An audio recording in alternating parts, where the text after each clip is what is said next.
Welcome back, guys. We left off with Fernaro again. So let's open this page up. This woman has a gift for words. If only she had riches words, they'd probably be much better words. Written by her Yeah, that probably would have been much better words. Did you see that? See what, madam? Your querent, Signor Ferraro, scuttling away from me like a frighted rabbit. What have I ever done to upset the man? All I did was wish him buongiorno as I passed him at the door. Verily, Signor Ferraro's behaviour does sound full strange. But let us not think of him, but of the matter that brings you hither, Mistress Lanier. How do you fare? I fare most well, in the main.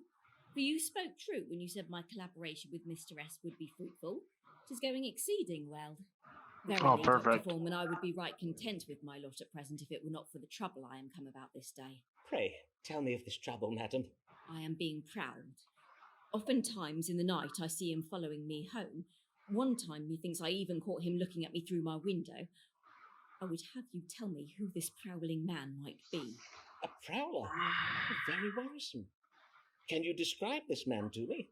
Nay, for 'tis always at night that I spy him, and I have always been too frighted for my eyes to linger upon him very long. Then let us see what light the stars can shed upon the identity of this man who hides himself in darkness. Who is the man prowling Mistress Lanier? Probably Fernaro? A violent husband? No. Prowler hopes for reversal of the ill luck he had with Mrs. Lania. He harbors a misguided hope that she will find her wifely duties. It's true. Lania is suffering mental confusion over her religious beliefs. She also no. Is it this one? An authority man of master of wit. Harper's unclear feelings.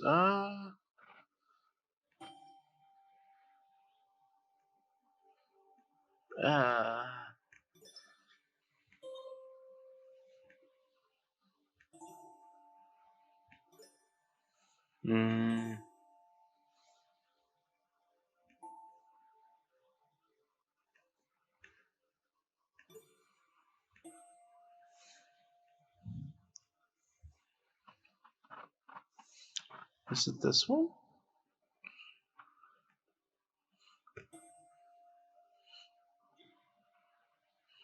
Mistrust, confusion, romantic partners. I mean, she has romantic partners.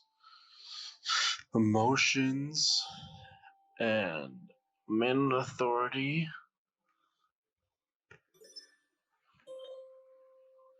Violence.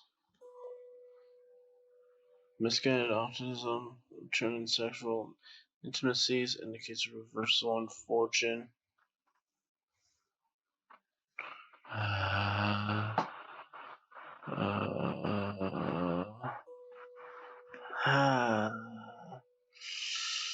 Is it? I think it's this one. We'll go with that one. Oh, broke it. There we go. Madam, how have relations betwixt you and Mr. Lanier been of late? Does he exhibit any signs of a cruel or controlling nature? Is he prone to violence? Aye, indeed, Dr. Foreman. My husband uses uncouth words, throws my books about, and even breaks chairs when he is in a temper. All the more so after he overindulges in strong drink. I am full sorry to hear it, madam. But it does solve our mystery, for the stars suggest that it is none other than your husband who has been prowling you. Verily, in truth, it does not surprise me. I will to home go and tell my husband to... Prithee, madam, for the sake of your safety, act not in haste. If confronted, your husband may do you harm. There is truth in what you say. Forsooth, if Alfonso would spend his evenings following me about, mayhap I leave him to it. For if he hopes to catch me cuckolding him with another man, he will be exceeding disappointed. Perfect. We should get a letter of resignation from her. Oh, so close. Hear ye, hear ye! Sir Walter Raleigh fails to find legendary Treasure City. Rumours say next Raleigh voyage is to Pot of Gold at End of Rainbow. Hear ye! Reports have lately come in that Sir Walter Raleigh's expedition to the New World in search of El Dorado has become a colossal cluster fail. Haha, I was right. Despite Raleigh's assurances to the Queen that he would return gold raided from the Legendary City, so that Raleigh's ships bring back night but potatoes. Experts predict Her Majesty's reaction to be somewhat testy. So I was right for the priest. Here comes Emma, so kindly she, to the frail and aged she offers sympathy. What is she for others have? Especially when they're born of wealth. Here comes Emma, so kind-hearted is she. Good day to you, Mistress Sharp. Good day, Dr. Foreman. But I am Mistress Delamere now. Mistress Delamere? But as I recall from my case notes... let me see now. 'Twas 3 years past. Aye, were you not hoping to marry a man named George Middleton? Oh, yes, I did marry Mr. Middleton. For although you did tell me he might die, my family refused to hear of it. They quite insisted that I marry him, but only months after we were wed. He died, Dr. Foreman. Again, I was right. He fell to his death whilst taking the air atop a church belfry. By the saints, how very tragical. Doubtless Mr. Middleton was under the spell of a witch, just as you said. Mayhap she had him think he was a bird. There, my dear lady. How distressing your late husband's death must have been for you. Aye, indeed, Dr. Foreman, so much so that my friends urged me to marry again, lest I die of grief. But now that I am once more a wife, I would not wish to be widowed anew. And John Delamere, my present husband, is also an old Oh my man. God. Dr. Foreman, you must tell me whether there be any illness he has, whether there be anything I might do to save my dear sweet husband from an early death. Then let us see what the stars have to say. He's too... Is Mr. John Delamere troubled with any condition that may cause him to die? He's too old. Suffered from cardiac passion. Been bewitched again. Condition characterized with soreness in the throat. Cardiac passion. Or bewitched again. Yeah, we'll go with... No, she says he's sweet, so... Passion. Madam, I am afeard your new husband suffers from a cardiac passion. You must keep him away from anything that may cause him alarm or shock. To wit, changes in temperature, sudden noises and surprises. Oh, I will, sir, I will indeed. I thank ye for this wise counsel. Good day, Dr. Foreman.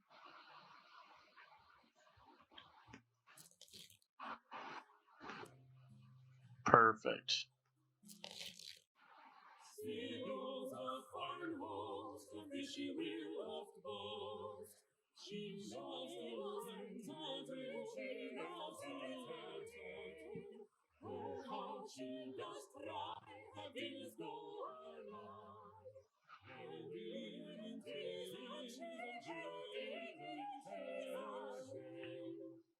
She did her dinner again wrong. Oh my God. Mistress Fortescue, how may I help you this day? I did lately experience feelings of a most strange and disturbing nature, for which I desire an explanation. I see. Prithee describe these feelings to me, madam. When did they occur? Last eve, at a dinner party hosted by my dear friend Mistress Emma Delamere. All was well at first, but soon after my arrival I was stricken with a kind of madness. Madness, you say? Yes, moments during which I found myself overcome with feelings of mirth, laughing most immoderately at the dullest of remarks made by other guests. At other times I felt an unnatural fascination with the shape of the candelabra in the table centrepiece, And all the while I was so ravenous with hunger, I quite absent-mindedly ate all the sweetmeats at my end of the table. I fear my rapaciousness did not escape the notice of guests seated beside me. Such an immoderate appetite is out of character for you, I take it. It could not have merely been occasioned by anxious passions? Why, nay, Dr. Foreman. Forsooth, I ought to have been very calm last eve, for I did spend the afternoon inhaling the fumes of an aromatic oil, a gift from my sweet husband Oh sent my back from his God. explorations in the Near East. I did mention my husband, Captain Henry Fortescue, before, I think. He is Jesus. a great friend of Sir Walter Raleigh. Oh, Henry and Sir Walter find the oil most relaxing, so he tells me. Yet you were not so very relaxed last eve, I take it. No, not in the least, for I fear a capricious spell was cast upon me. Over the course of the evening, I developed the strongest intuition that malignant forces were present in the room, and that I had been bewitched. Could it be true, Dr. Foreman? Might a witch have cast a spell on me? No, That is it's something we shall have to ask the stars, madam. Let us see. What was it that afflicted Mistress Sybil Fortescue last eve at dinner? it was the fucking fumes. No, not that one. Could be bewitched again. It's this one. Now, madam, the oil your husband sent you. This was the first time you did inhale its fumes, methinks. Yes, the shipment of gifts from my husband did only lately arrive. Ah, then I think we have your answer. I have read some interesting tales of such oils and herbs of the Near East. 'Tis said they occasion certain temperaments, to wit, an excessive sanguinity, which will have caused the immoderate laughter and increased appetite. They can also provoke a narrowing of the mind, which would explain your temporary fascination with the candelabra, and I believe the fumes of this oil may also have been responsible for the notion that you have been bewitched. And the men of the Near East gain pleasure from this oil? They would render themselves foolish on purpose. Aye, indeed. Foreigners have many strange customs and desires that we cannot hope to understand. How fascinating! I thank you for this explanation, sir. Indeed, 'twill make for a most diverting tale with which to regale guests at my next dinner. God give you good morrow, Dr. Foreman. She was just really stoned. Oh, look at that. We're almost done with her, too. And now the consultation begins to end in bed. For will Mistress Allen slap him round the head? Why would she slap me around the head? Ah, good day, Mistress Allen. What brings you this day? Oh, dear lady, you tremble like a leaf on an autumn day. Aye, for I am most affrighted. But Mr. Allen says he thinks I worry over naught, so I am come to you, for methinks you would. Perchance you may help me. By my troth, Pray tell me of this evil that has frightened you, madam, and I shall do all in my power to protect you from it. Yes, evil. Indeed, 'tis the very word for it. I have seen a dark figure prowling outside our house in the night, and once I saw him spying through my window. Who is he? What does he want from me? What am I to do? I see. And you do not recognize his face or any other particulars? The colour of his hair, for instance? Nay, for 'tis always so dark. But by his silhouette I can tell he is a bony, scrawny little man. Is he verily? But your husband thinks 'tis naught to worry over, you say? Aye, he says the man is doubtless naught but a poor travelling tinker who is merely taking shelter in our garden. It would explain why his figure is so slight, to be sure, but what if he is not a tinker? What if his purpose is more sinister? Aye, indeed. Then let us consult the stars.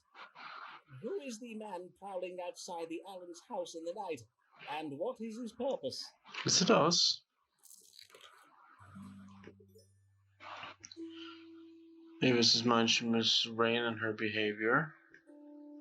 Not only does Avis have a seductive nature, she is obsessed with romance and has a preference for younger men.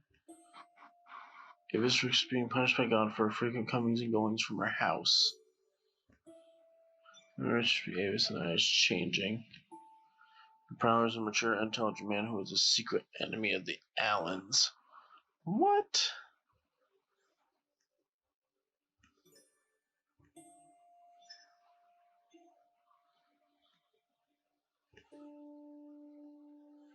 Preference for younger men.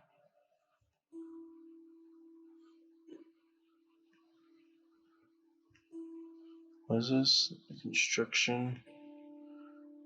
Young men. Deception. I'll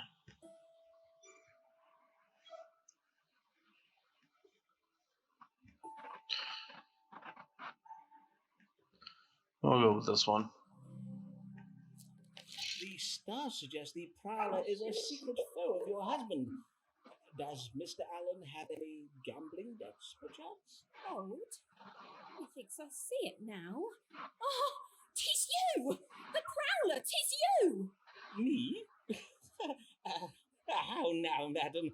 What an outlandish notion. So you would deny it, that you have prowled and spied upon me these last months? Prithee, Avis, you've got it all. I will not have it. I am not a thing to be owned. I'm not one of your prized possessions. I prithee, madam, put that down. Put it. Ah! Fine, madam. That was a priceless. What the priceless Venetian violet. fuck?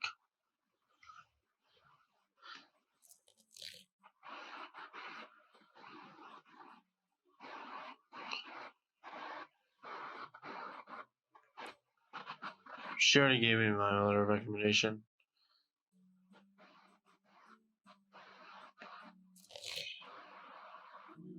This man who has on such a claim, lately returned from his conquests in Spain. The streets of London resound with his fame. Robert Steppenwolf, that is his name.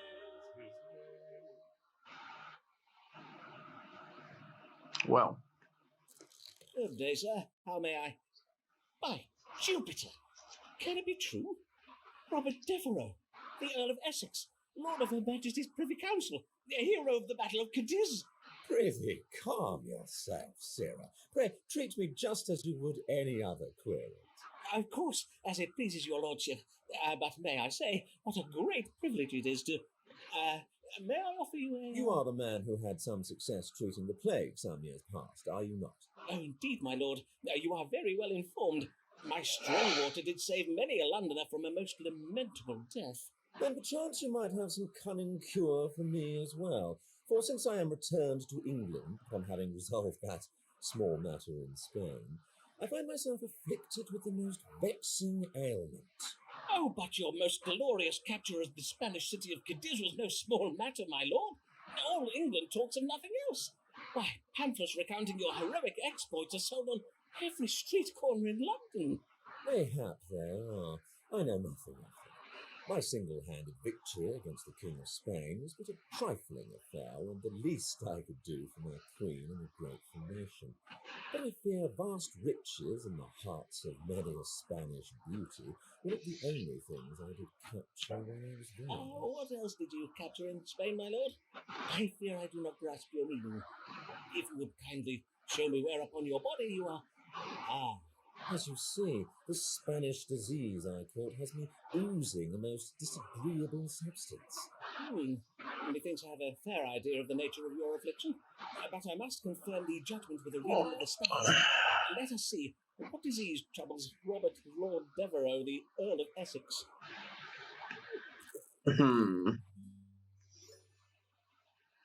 Gonorrhea. Women run from it's not love. Your digestion. Mountain bounce of phlegm in the body.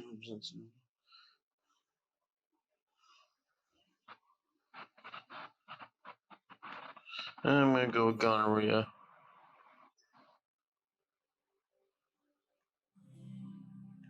You have gonorrhea, my lord.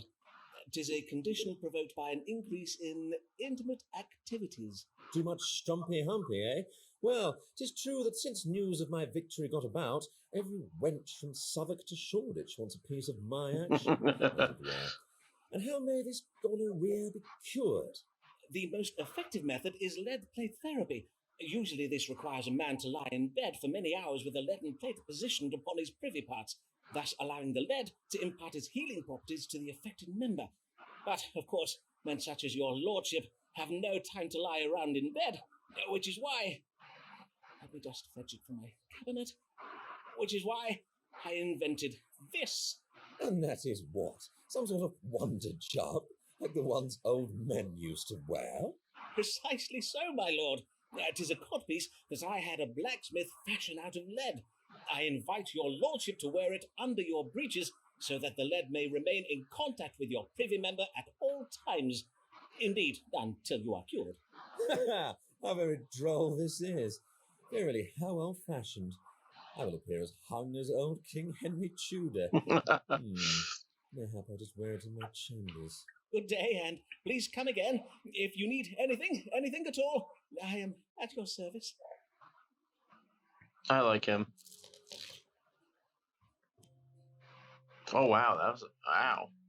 70? Jeez. Oh. Watch another Hades, watch a night and day. If a woman has your heart, you cannot let her stray. Avis, I did not expect to see you this evening. Do you bring news? Aye, some very good news, at least if you confirm it for me. Methinks I am with child. Ah, how very wondrous. And, have you any idea of who might... Aye, verily, with child. I dare not to.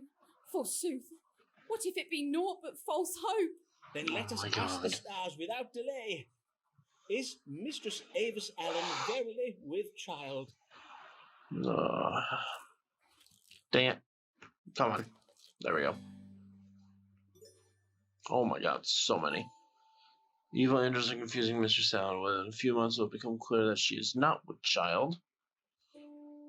Mr. Allen is aging. That increases her chance of being with child.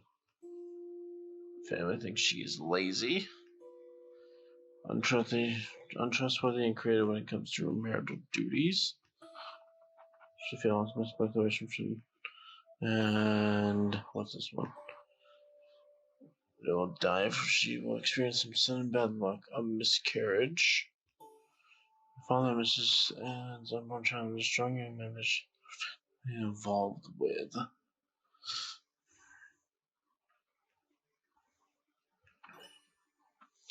There's so many choices for this one.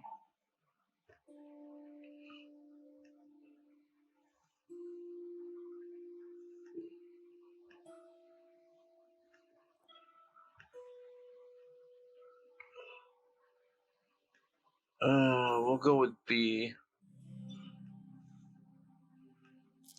Madam, the stars confirm that you are indeed with child, and that the father is... Oh, joy! Simon, is it not wondrous?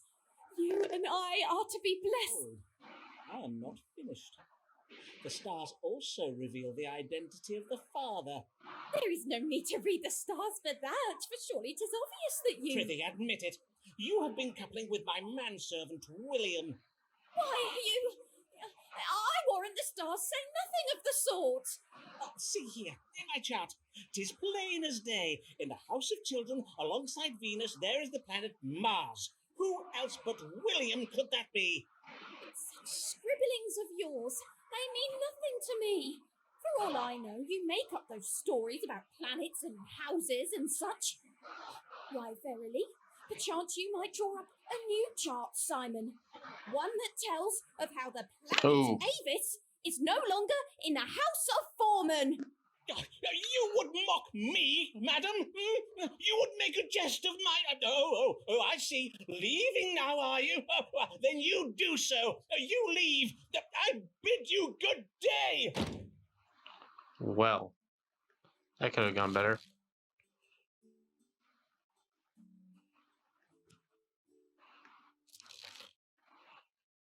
rich but not satisfied. Mayhap you have not tried this one weird trick for displaying your wealth, by herbs and confections to boost your complexion and pass idle hours tending to your health. Nicholas Mugg. Good evening, sir. Who do I have the pleasure of welcoming to my chambers this day? Nicholas Muggs, proprietor of Muggs Rugs down on Silver Street. Ah, the wig makers. You supply wigs to players, do you not? I have heard tell of your fine work from some of my playhouse querents. I thank ye for your kindness, sir. I do hear you are very skilled at your trade also. For are you not the curer of the plague of 92? Forsooth, I do hope you may cure me as well. For though I do not think I have the plague, whatever I have is doubtless most grave, no matter what my wife thinks. And what is it your wife thinks? It be her mind that I have taken naught but a chilly cold in the head. But 'tis not so, Dr. Foreman, for I ache all over. My throat is grown sore, and I cough day and night. Day and night, you say? Aye, verily. I see. Then let us consult the stars. What does ail Nicholas Mugg?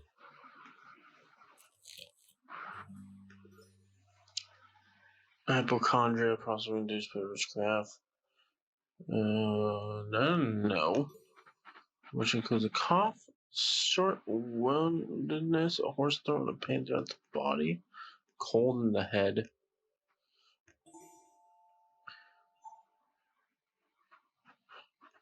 It's gonna be this one. It is a cold in the head. Just a regular cold. I am pleased to say that your wife is correct, and you have little to worry over. You have what we doctors call frigidus ad hominem, or as it is more commonly known, a man cold. Frigid... A man cold, you say? Aye, 'tis a cold in the head, suffered uniquely by those of the male sex.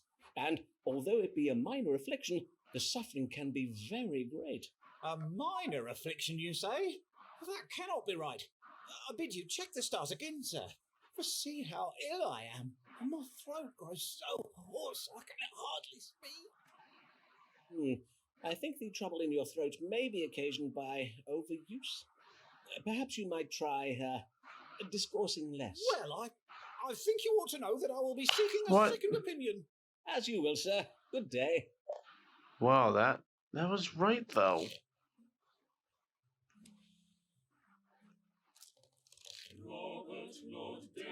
Oh my god. Dashing and debonair, he will go far. Oh, London greets him with cries of huzzah. In truth, he has got space with stars we are free. I love the singing. Good day, my lord. How may I do you service? Would it pertain to some thrilling adventure upon which you may soon be embarking? Indeed it does.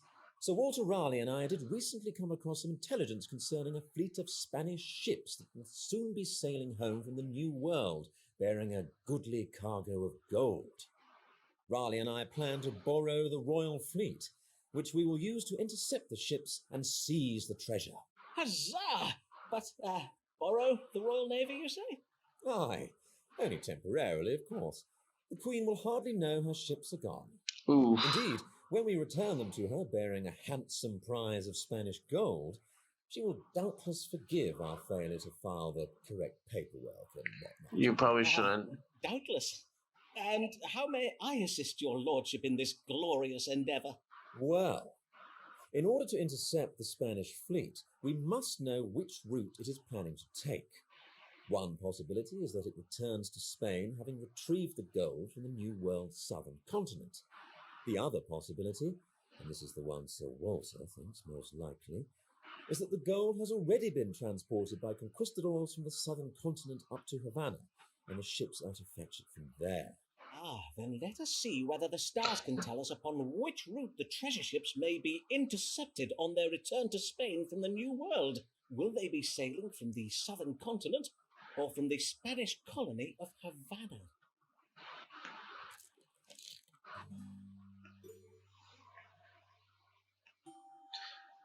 You trust us? No.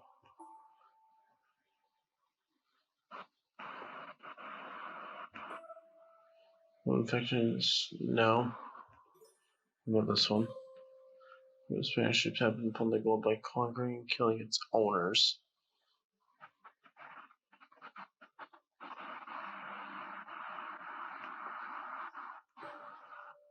The conquering foreign people, the king of Spain is establishing a fine.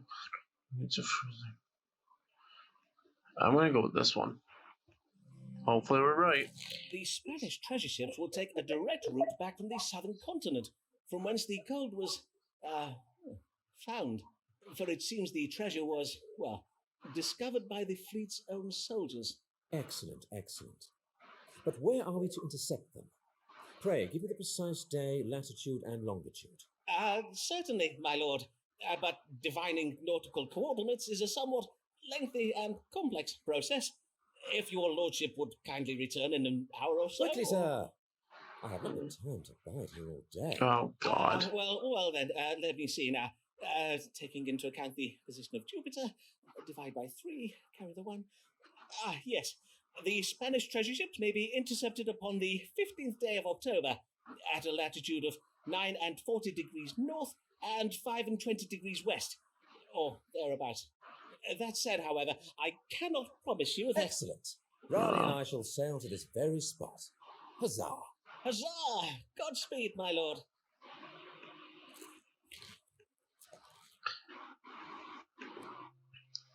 Hopefully I'm right.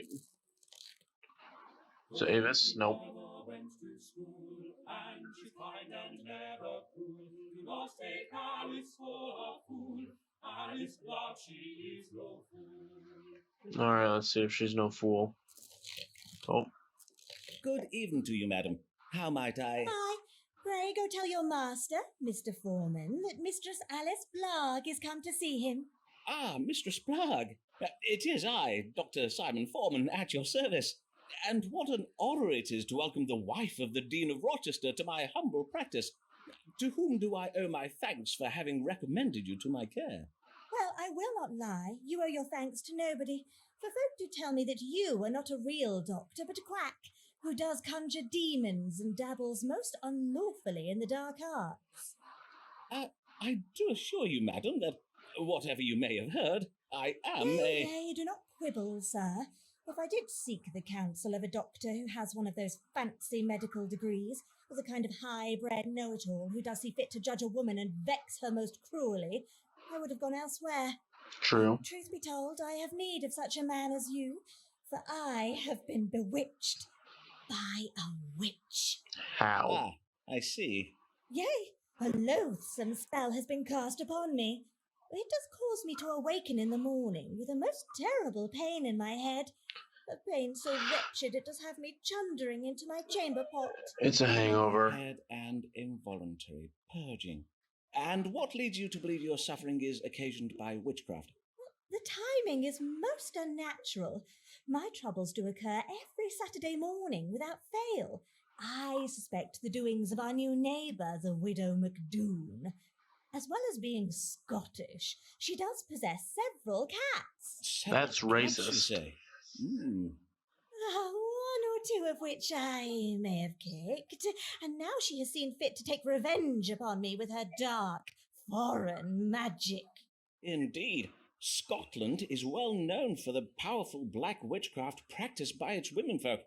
But as compelling as this evidence may be, my practice does draw upon the latest scientifical arts. To diagnose your condition, I must first perform a rigorous astronomical analysis. So, let us see now, what do the stars say is the cause of your Saturday morning suffering? I'm pretty sure it's a hangover. Nauseous food or drink. Look at that hangover. It's not that. I'm pretty sure it's not bewitched. I think it's... If it's every Saturday morning, I'm pretty sure it's this. Madam, may I delicately inquire as to whether it be the habit of you and your husband to take wine with supper? On Friday evenings, perchance? Drinking a little overmuch on occasion is nothing to be ashamed of. Many of my most respectable querents do find that a fine French claret can be deceptively... Oh, nay, more's the pity. My husband is a tiresome teetotaler who prefers to spend his evenings writing sermons and counting coin. He hardly ever accompanies me to the tavern on Fridays. Aha. Does he not? Well, in any case, I am much afraid that the ale you do consume upon these tavern visits may be to blame for your affliction. The consumption of strong drink can provoke an excess of black bile, which then does cause the body to purge itself the following day. I do advise you to consider... Then I am not bewitched. But if that be true, then to poor Molly McDoon I have been most rude and unneighbourly. For shame. I must go to her this hour and apologise. Fare you well, Mr. Foreman. I must bid you good day. Thank you. Beware conspirations, plots and machinations, the schemes of big physics to sell you their wares. Their cures do us violence, but they call it science. They mock our beliefs and belittle our fears. Well, Nicholas Mugg is back. Well met, Mr. Mugg. How fare you since our first consultation? It seems as you were right.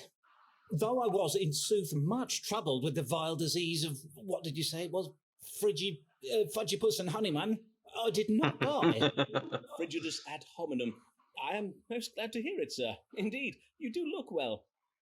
Well, mayhap I look well now, but 'twill not be for long. I have been poisoned. Poisoned? By the saints! Who is the author of this foul deed? My friend George Sprottle, the bookbinder. I did dine with him not 2 hours ago. Ah, I see. A bout of evil digestion. Pray tell, was there turned meat or some such at table? Nay, not meat. 'Twas a pie full of cherries. I had a bite of it afore I knew what I was eating.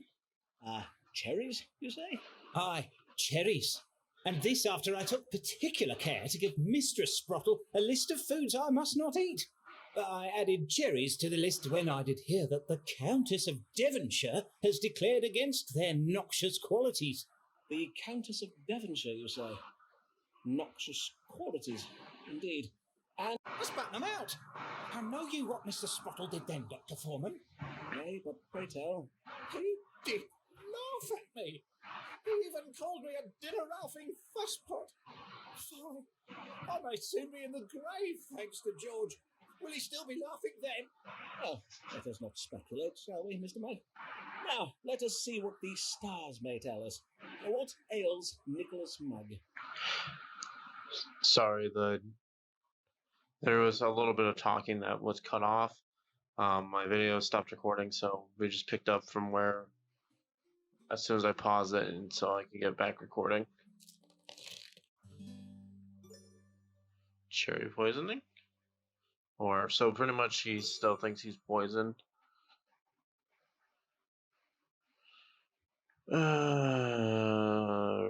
Cautious behavior. Is it cherry poisoning?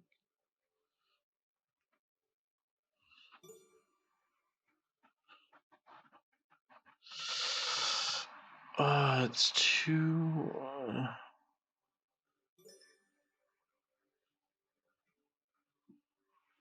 I think it's this one. We'll just go with this one. It's too obvious for cherry Your poisoning. condition has been provoked by the rancor you feel towards your host for having ignored your alimentary demands. These feelings have caused your spleen to produce ill humours, which you are presently venting in the form of bilious anger. Hence it will quickly pass. I see. But what of the cherries I ate? Cherries are perfectly safe to eat.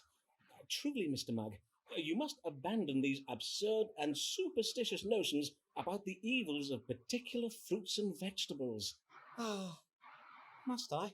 Aye, with the exception of onions, of course, for onions do render a man susceptible to the plague. Onions, verily. I thank you for the warning, Dr. Foreman. I shall add onions to my list. Perfect.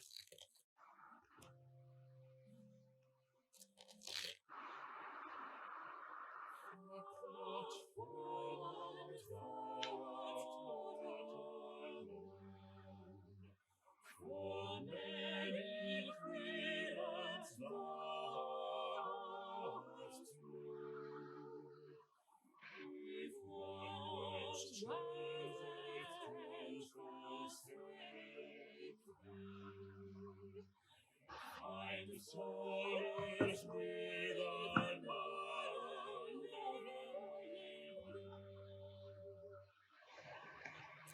William! Ah, there you are. Did Mistress Allen call whilst I was out this day? No? You're quite sure about that, are you? Oh, I see. I cannot understand it. Why has Avis not come these past weeks? Does she no longer wish to see me? I mean, I kind of did piss her off, so. Too famous lately, my fortune seems to be reversing. Savior's reluctant to see me is but the legacy of my unpleasant manner towards. Yes. So like self-constructed names. It's cool if Avis allowed me to hope that we would be. No. No.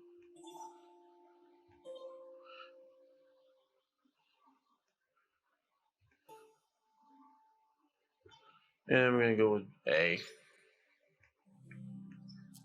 So, 'tis the madness of my love that keeps Avis away. My jealous passions and accusations have vexed her, mayhap even caused her fright. When she comes to see me again, for she surely will, by and by, I must remember to be kinder to her, to not plague her with my suspicions. And until Avis does return, well, there are other women in the world, are there not? Oh my god. Jesus Christ. Ah, perfect. So I must thank you for resolving the misunderstanding betwixt me and my neighbors, Mrs. Molly McDoon. You advised me that my Saturday morning headaches and churnings were not caused by her witchcraft, but my consumption of strong drink. You spoke true, and for that I am grateful. Although if Molly was not then the author of my suffering, she surely is now. Since we become friends, we go together to the tavern every Friday.